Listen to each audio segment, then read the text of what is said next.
estrategia del día es traída para vos por bloomberlinia.com. Muy buenos días, estrategas. Soy Francisco Aldaya, editor de bloomberlinia.com, y hoy les voy a contar las 3 noticias más importantes para que arranquen su día. Además, como todos los viernes, Tomás Carrió en el cierre de la semana, hoy con el contador César Litvin. Como siempre, no se olviden de darle clic al botón para seguir a este podcast, de compartir este capítulo, de activar las notificaciones y si te gusta lo que hacemos acá de lunes a viernes, ¿por qué no darnos un 5 estrellas? 1. El Banco Central redujo la tasa de política monetaria del 35 al 32% ayer, dejándola 100 puntos porcentuales por debajo de donde se ubicó hace 12 meses. También bajó la tasa de pases pasivos del 40 al 36% y allanó el camino así para bajar el crawling peg al 1%. Pero no fue la única noticia desde el Banco Central ayer. Los analistas que consulta mensualmente el Banco Central están cada vez más optimistas con la economía que se viene en el 2025 y ven que la inflación va a bajar al 28,1% anual y al 18% en 2026. Estamos hablando de una mejora en relación al REM de octubre, que había dado 31,4% para el 2025 y 20% para el 2026. Y si vamos al crecimiento económico, las consultoras ya están viendo un 4,2% para el año que viene y 3,1% para el 26. También una mejora desde el 3,6% y el 3% respectivamente que habían pronosticado en octubre. ¿Y qué pasa con la recesión de este año? Bueno, quedó en menos 3%, habiendo sido estimada en 3,6% a fines de octubre. Prácticamente todos los meses fue aumentando el optimismo por la economía que se viene.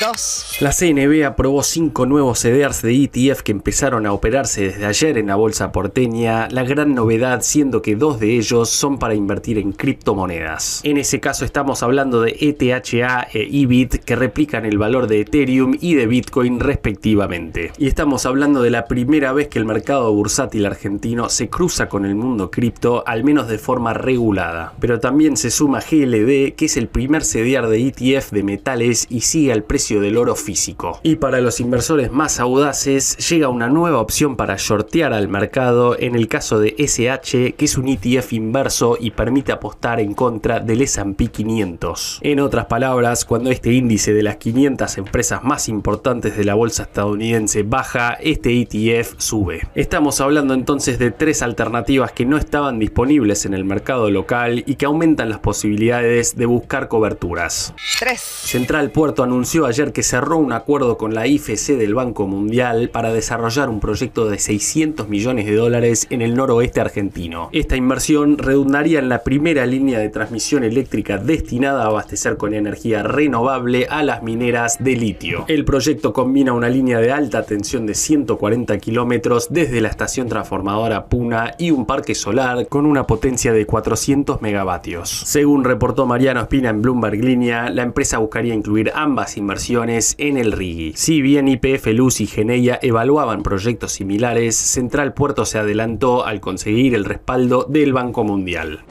Antes de pasar al cierre de la semana, veamos rápidamente cómo van a abrir hoy los mercados. El S&P Merval cayó 0,2% ayer, fue una jornada más roja que verde para las acciones argentinas en Wall Street, con subas de hasta 10,3% para Edenor y caídas de hasta 2,7% para Bioceres. Los bonos ley Nueva York cerraron con rojos de hasta 0,9%, el dólar blue va a abrir cerca de los 1.055 pesos, el MEP en 1.062 y el contado con liqui en torno a los 1.091 pesos. El Banco Central, por su parte, compró ayer $73 millones, mientras que el riesgo país abrirá cerca de los 751 puntos.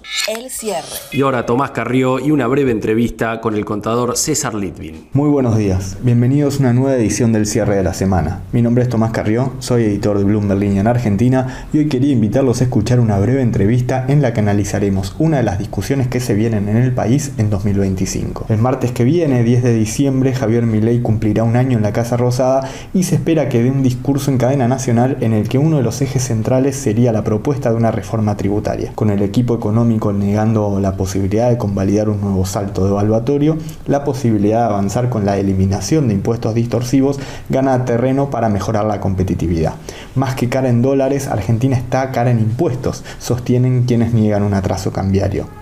En ese contexto, Javier Milei y Luis Caputo recibieron esta semana al economista Arthur Laffer, reconocido por el desarrollo de la famosa curva de Laffer, que plantea el punto en el que cobrar más impuestos deja de generar mayores ingresos para el Estado.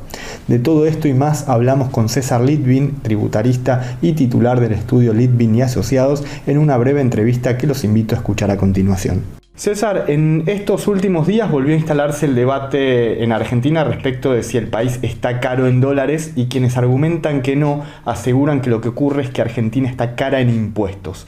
¿Coincide con esa visión? ¿Ve que Argentina está cara en impuestos? Sí, claro, sin ninguna duda, en los últimos años, yo diría décadas, la Argentina ha ido subiendo el gasto público en porcentaje del PBI en hasta cerca del 80%, y eso fue parcialmente financiada con una altísima carga tributaria y además una complejidad del sistema tributario en la cantidad de tributos entre nación, provincias y municipios, y la presión fiscal es tan alta que de alguna manera asfixia al sector productivo. Entonces, una asignatura pendiente que existe en la Argentina es ir reduciendo la presión fiscal, que fue aumentando en los últimos 20 años. Esto además hay que tener en cuenta que esta alta presión fiscal además está contaminada por impuestos que son muy distorsivos a la actividad económica. Respondiendo específicamente si la Argentina está cara en dólares, una parte significativa de esto tiene que ver con la alta presión fiscal entre impuestos nacionales,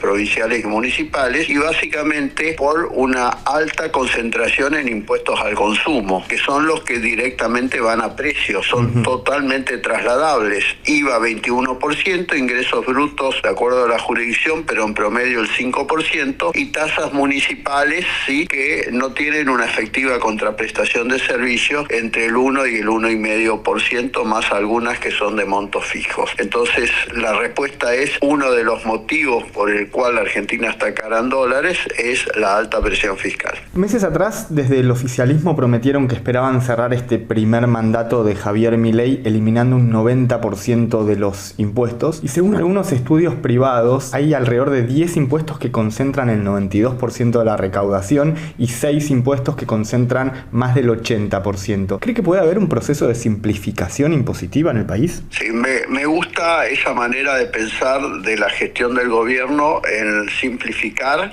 Es lo que decía en la primera pregunta. La Argentina está sobredimensionada en la cantidad de tributos. Entre nación, provincia y municipio superan los 150 tributos vigentes, y eso hace que sea muy complejo el sistema tributario, y comparto ese estudio privado, lo hemos dado en distintos coloquios, donde solo 10 de esos tributos representan el 92% de la recaudación. Ahora, la tarea de simplificación del sistema tributario no es fácil, no es una tarea fácil, teniendo en cuenta que tanto la nación como las provincias y los municipios tienen potestades para establecer tributos. Entonces, yo creo que la mayor dificultad del gobierno no son en los impuestos nacionales, que hoy en día quedan dentro del podio de los más distorsivos, el impuesto a las exportaciones y el impuesto a los débitos y créditos bancarios. Ahora, la tarea más dificultosa va a ser con las provincias y municipios, porque las provincias tienen en su haber el impuesto que más recauda, que es ingresos brutos, pero es el peor impuesto del sistema tributario. Ya prácticamente no se usa en el mundo, es un impuesto que llena absolutamente todos los casilleros de un mal impuesto, porque tiene un efecto acumulativo en cascada, todo se traslada a precios, y además es un impuesto que se ha deformado en los últimos tiempos porque el 70% de la recaudación es anticipada. O sea, antes que se produzca el hecho imponible, antes que se produzca la venta o el ingreso, ya las provincias están recaudando vía retenciones, percepciones o algún tipo de pago a cuenta. Y eso ha generado una inmovilización de dinero por parte de la actividad productiva en el sector público, que se lo gasta por anticipado. Entonces yo creo que necesariamente para reducir reducir la cantidad de tributos hay que apuntar básicamente a los impuestos locales, ya sea las provincias con ingresos brutos, con impuestos de sellos y con otro tipo de impuestos que no mueven el amperímetro recaudatorio, pero que sí son muy molestos a la actividad económica. Impuestos de ingresos brutos y sellos son impuestos de la edad media, y los municipios que cuando se ven en necesidades de gastar más, incluso con gastos muy superfluos, empiezan a cobrar tasas que son verdaderos impuestos, pero están disfrazados de tasas, porque para que la tasa tenga validez tiene que tener una efectiva contraprestación de servicios. Gran parte de las tasas están vinculadas con el ingreso de la empresa que está dentro de ese municipio y no con el efectivo costo prestacional del servicio. Y en algunos casos no hay prestación efectiva del servicio. Creo que es una buena aspiración llegar a eso al final del mandato. Para eso va a hacer falta un pacto fiscal muy efectivo y contundente. Digo efectivo y contundente porque los pactos fiscales anteriores no han funcionado porque no tienen establecidos sanciones por incumplimiento. Entonces yo creo que el pacto fiscal del 2017 era una excelente idea con mucha ingenuidad política porque enseguida se incumplió, pero no había sanciones por incumplimiento. Yo creo que para los impuestos locales, que son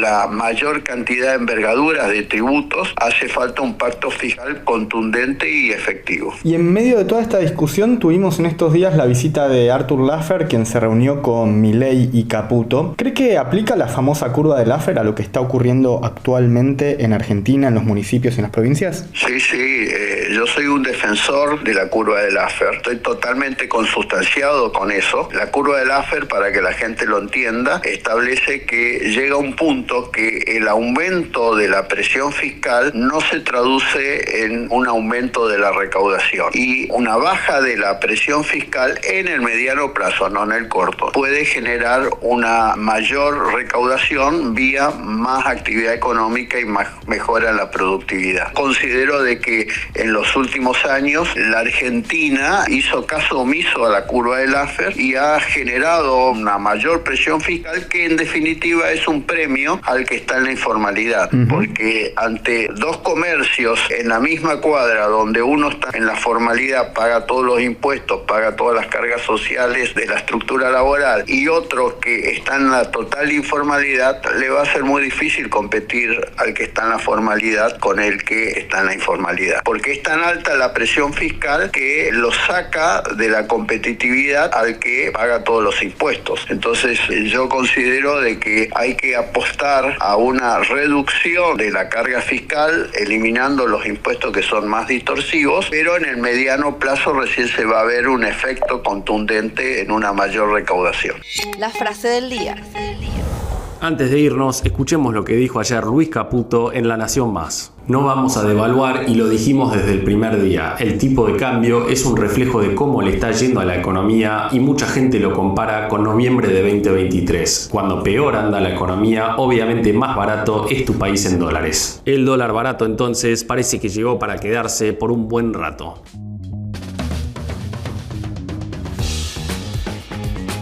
Esto fue un nuevo capítulo de la Estrategia del Día Argentina. Yo soy Francisco Aldaya, editor de Bloomberg Línea, y me podés seguir en Twitter en @franaldaya. No se olviden de darle clic al botón para seguir a este podcast y a la campanita para que se enteren al instante cada vez que sale un capítulo de lunes a viernes. Espero que tengas una gran jornada productiva. Esto fue La Estrategia del Día Argentina, escrito y narrado por Francisco Aldaya. Producido por Arturo Luna y Daniela Hernández. Que tengas un día muy productivo.